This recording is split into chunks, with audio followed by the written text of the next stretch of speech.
Plaisir, fidèle abonné des Buts Congo Télévision, de vous amener des nouvelles choses qui vous aident comme ça à réfléchir et pourquoi pas trouver des solutions dans la société. Aujourd'hui, à travers ces nouveaux numéros de votre émission Plus près de chez vous, nous allons analyser ensemble avec vous sur le problématique de la liberté de l'expression en République démocratique du Congo et pourquoi pas la sécurité dans l'Est de la République, aussi de la révision de la Constitution. Alors, pour y arriver, je fais appel comme ça à un journaliste, à un analyste, et il est aussi enfant du pays, un Congolais, et je dirais même de père et de mère. Il s'appelle comme ça, M.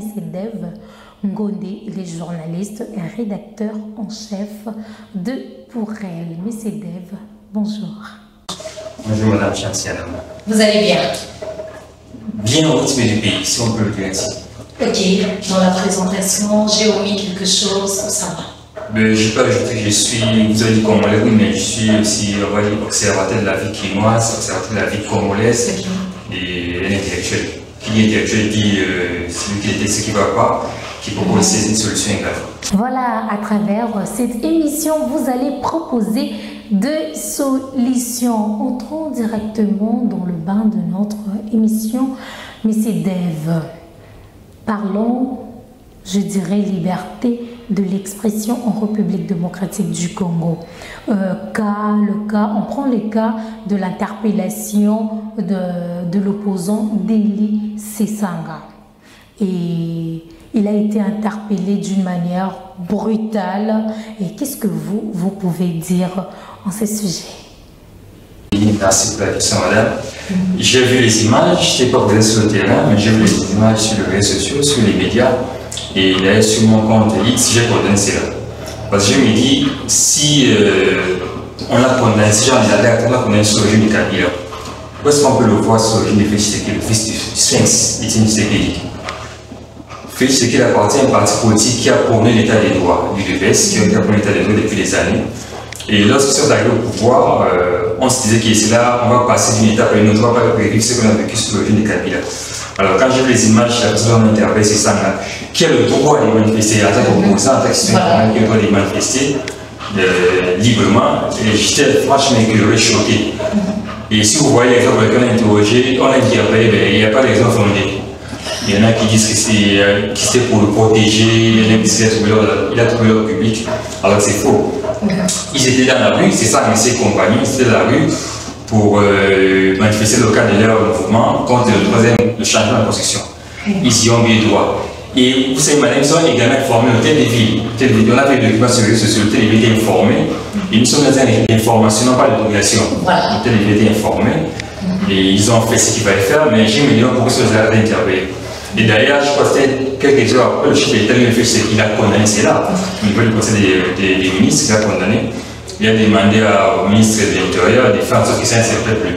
Ça, j'ai salué. En tout cas, c'est une chose à condamner. Moi, je ne suis pas d'accord avec ça. On est d'accord de le revoir sur le régime Félix parce que c'était sur le fils du Sphinx. On a pour l'État de nous sommes dans une démocratie, et dans une démocratie, il n'y a pas ce genre de pratique. On ne le fait pas. On ne le verra jamais en France, aux États-Unis, en Belgique, on ne verra pas ce genre de pratique.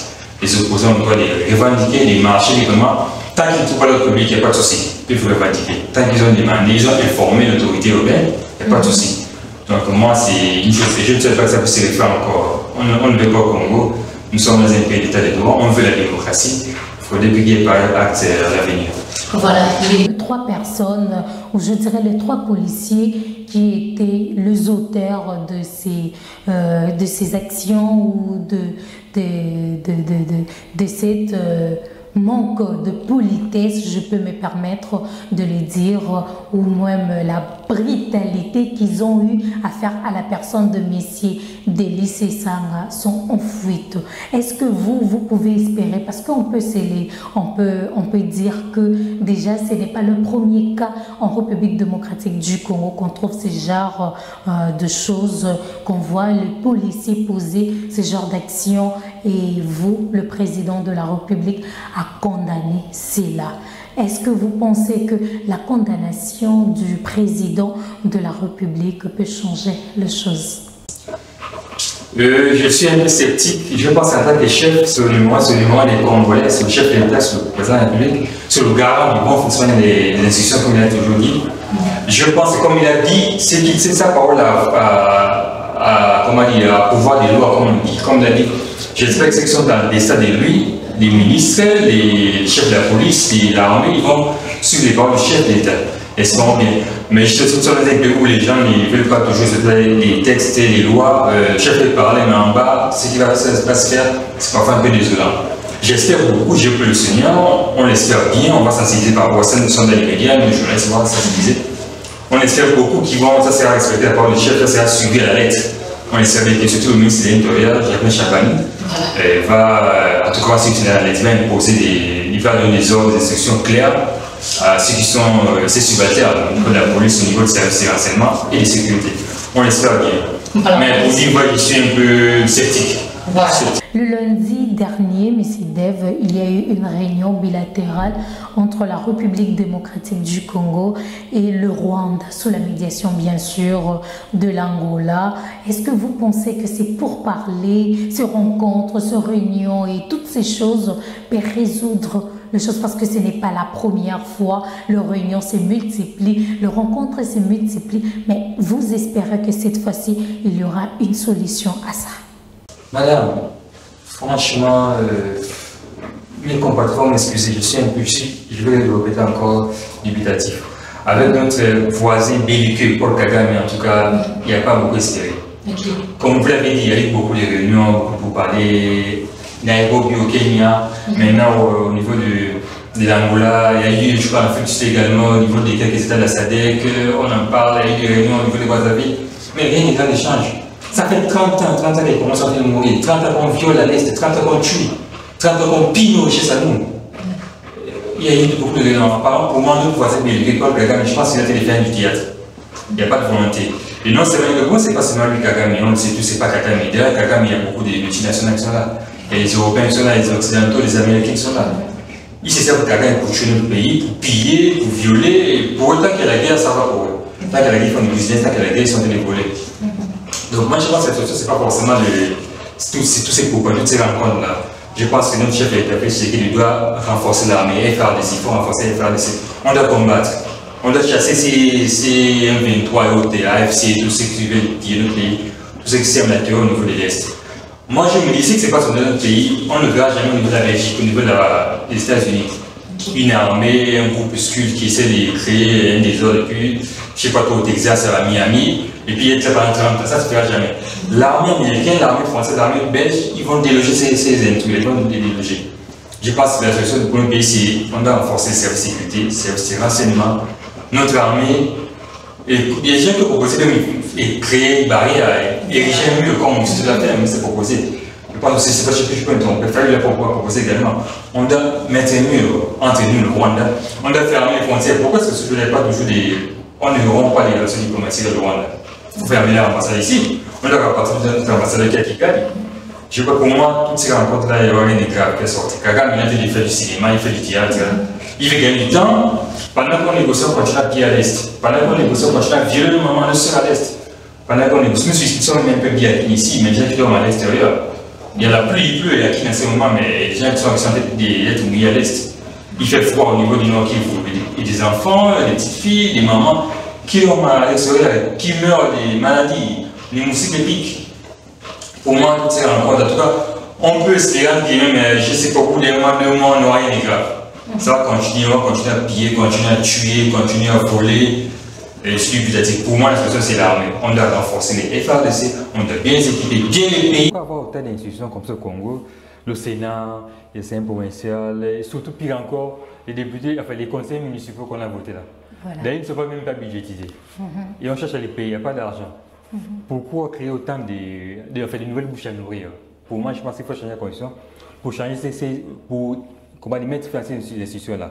Pour il fallait seulement qu'ils puissent avoir l'Assemblée nationale, le gouvernement d'accord, les cours des tribunaux, ok, mais mettre fin au Sénat, il faut supprimer ça. Il Pour moi, il faut nommer le gouverneur. Le chef d'État a dit qu'il faut nommer le gouverneur pour mettre fin notamment au tribalisme. Au tribalisme. Quand on évoque que les gouverneurs qui sont élus, ils sont issus d'un point, au niveau du Kivu, au niveau du Kassai, au niveau de l'Équateur, ben, la population va se référer à un être humain qui est, enfin, entre guillemets, leur enfant, leur moine en Boka. Mais si quelqu'un vient d'ailleurs, on va le voir un peu comme un ennemi, comme un étranger, alors que nous sommes tous Congolais. Je peux être de l'Ouest et avoir le droit d'aller poster au niveau du Katanga, au niveau du Kivu, au niveau du Bas-Zuélé, pourquoi pas? Pour moi, je pense qu'il faut changer la conscience pour changer ces choses-là. Mais il ne faut pas le faire pour faire éterniser un être humain au pouvoir, il ne faut pas le faire pour museler l'opposition, il ne faut pas le faire pour réduire l'espace médiatique, pour réduire les libertés fondamentales. Là, je ne suis pas d'accord. Donc, je pense que pour moi, c'est un peu, c'est à ce niveau, mon vœu. Ce n'est pas un péché pour l'UDPS, pour l'Union sacrée, de chercher à changer quoi. Ce n'est pas un péché, ils ont le droit. Comme ce n'est pas un péché pour l'opposition de s'opposer à cela. Voilà. L'opposition a aussi ses droits. Et d'ailleurs, je m'inscris en faux contre la dernière réunion de l'opposition. Ils disent être contre le chef de l'État par rapport à la révision. Là, ils ont tort. Notre constitution actuelle nous permet de réviser certains articles. C'est écrit dans la constitution. D'accord. C'est écrit. Oui, oui. On peut réviser. Ce n'est pas un péché. Là, c'est écrit le chef de l'État et puis ses adeptes, ils ont le droit de demander la révision. Mais je suis contre les gens du pouvoir en place à ce moment qui disent qu'ils veulent changer. J'ai écouté beaucoup de juristes, j'ai écouté beaucoup de politologues, beaucoup des analystes sur les médias qui disent que, je sais pas, je peux me tromper, oui, mais qui disent qu'il n'y a pas d'article à ce moment, il n'y a aucun article de la Constitution qui permet le changement, il n'y en a pas. Okay. Je ne sais pas si les gens du pouvoir vont nous montrer quel article. Il y en a qui parlent de l'article 5. L'article 5 ne le dit pas. Ça ne le dit pas. Qu'on peut changer la Constitution. Pour changer la Constitution, à ce moment, il n'y a que deux conditions enfin, deux situations qu'on peut avoir. Soit un coup d'État militaire, soit une révolution populaire. Tant qu'il n'y a pas ces choses, on ne peut pas changer la Constitution. Okay. On ne peut pas changer la Constitution. Pour passer d'une république à une autre, il faut un coup d'État. Mais il faut une révolution. On n'est pas dans ces cas de figure. Et donc, pour l'instant, pour moi, s'il faut suivre la loi, il faut suivre les textes, on ne peut que réviser et pas changer. On ne peut que réviser certains textes. Et quand on parle de révision, il y a des articles qui sont verrouillés. Comme l'article 220, c'est verrouillé. Le nombre et la durée des mandats, on ne peut pas se toucher à cela. La forme républicaine de l'État, on ne peut pas la toucher. On ne peut pas la toucher. S'il faut le faire, oui, mais il faut trouver notre mécanisme pour moi. Mais pas aller au niveau de haut, changer, dire qu'on peut changer. Aucun texte ne le permet. Aucun article. Les juges sont peut-être nous dire quoi, mais pour moi, en tout cas, je n'ai pas aucun texte. J'ai lu la Constitution avec quelques articles, en tout cas, je n'en vois aucun. Ça, c'est mon point de vue. Alors, le président de la République se montre vraiment soucié de l'état de l'Est de notre pays, parce qu'il s'est dit que la Constitution stipule dans son article 217, je pense que quand vous êtes au moment de guerre, vous pouvez céder cette étendue-là qui est en guerre. Et voilà, il dit que moi, étant chef, garant de la nation, qui peut m'empêcher? Et ces propos vraiment a soulevé de la haine chez certaines personnes, si je peux me permettre de le dire. Il y a l'opposant, par exemple, Martin Fayulu, qui a dit que le président de la République a déclaré la guerre à la population. Alors, à l'allure où nous allons, et parce qu'il y a aussi des opposants qui s'étaient réunis à Senko pour déclarer aussi tout ça, est-ce qu'à l'allure où nous allons, il y aura vraiment cette révision ou ces changements de la Constitution où on risque de créer de graves choses dans la société? Je vais d'abord faire une réponse à cette dernière question. Je vais revenir à l'article 117 dont vous parlez. C'est interprété à tort et à travers. Voilà. À tort et à travers. Je ne suis pas juriste, je suis journaliste, mais je l'ai dit au départ, je suis intellectuel. Je m'informe un peu sur tout, je consulte des juristes. L'article 217 ne fait pas allusion à la vente des terrains, ou bien à la cession de nos terrains à nos voisins, notamment au Rwanda.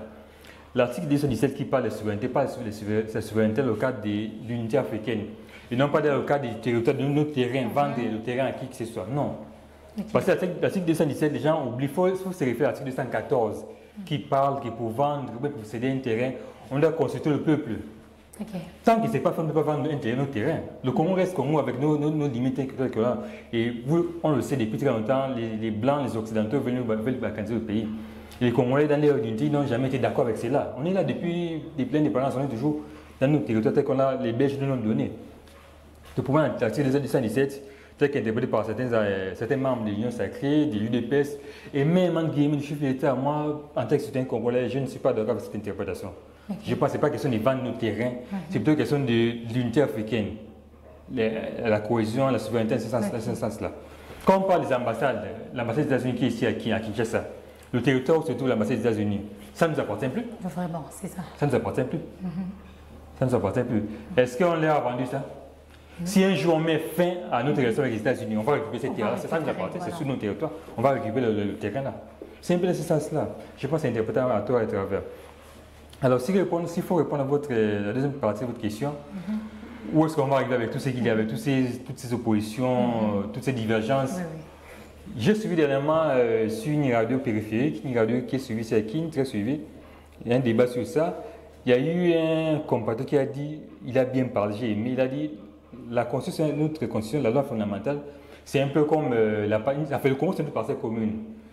Et quand vous avez une parcelle commune dans une famille, on ne la vend pas par le vœu d'un seul individu. Il faudrait se concerter, il faudrait faire des pourparlers, s'attendre, bon, on va, comme on dit, doter le pangou, qui aura quoi, on va vendre ça combien, tout. Le pays nous appartient tous les Congolais, aussi bien les politiciens comme les journalistes, comme les Congolais lambda. Pour vendre, enfin, pour changer la condition, je pense que pour moi, c'est ma proposition, il faudrait que tous les Congolais, de tous bords, société civile, majorité au pouvoir, société civile, opposition, qui puissent se mettre autour d'une table ensemble, qui puissent trouver des compromis. Il ne faudrait pas qu'il y ait un camp qui impose son vœu à un autre camp. Là, il y aura toujours des tirs, il y a toujours on sera plutôt tiré, on va s'insulter, on va se chamailler, on va se battre. Je pense qu'il faudrait qu'ils puissent se mettre autour d'une table, trouver un compromis. Qu'est-ce qui ne va pas? Qu'est-ce qu'on peut changer? Qu'est-ce qu'on ne doit pas changer? Qu'est-ce qu'on peut modifier ou pas? Où êtes-vous d'accord, vous le camp d'opposition? Où n'êtes-vous pas d'accord? Nous sommes d'accord pour ça, la majorité est d'accord pour ça. Je pense qu'il faut s'entendre. Faire une sorte de, comme on a dit, de dialogue entre Congolais, comme il y avait San City. Pour parler ensemble, se mettre ensemble, parler, trouver des compromis et les coucher sur un document, ensuite on peut aller chercher un changement. C'est pas mal les changements conscients. Moi je suis d'accord, je vous l'ai dit au départ, je suis d'accord pour ça. Le chef d'État a le droit d'initier un changement. Le pouvoir, oui. Il faut voir aussi, est-ce qu'il y a l'opportunité? Est-ce que les textes nous permettent de le faire? Qu'est-ce qu'on peut faire? On peut le faire quand également? Parce que pour l'instant, il n'y a pas d'urgence. Moi, je trouve qu'il n'y a pas d'urgence. Le faire en 2024, il n'y a pas d'urgence. Le faire en 2025. Parce que, comme disent beaucoup de gens, ce n'est pas la constitution qui nous empêche de modifier, d'arranger les routes, de bien manger, qui nous empêche d'être bien payés. Ce n'est pas du tout la constitution actuelle. Le pouvoir, en gros, c'est simplement se mettre autour d'une table, se mettre ensemble, trouver des compromis et voir ce qu'on peut faire ensemble. Voilà, il faut se mettre ensemble pour trouver des compromis. Nous sommes arrivés à la fin de notre émission. Monsieur Dave, merci de votre présence. Merci beaucoup pour l'invitation. Voilà, fidèles abonnés. Et déjà aujourd'hui, on vous dit au revoir et on se retrouve à la prochaine. Bye bye. Bye.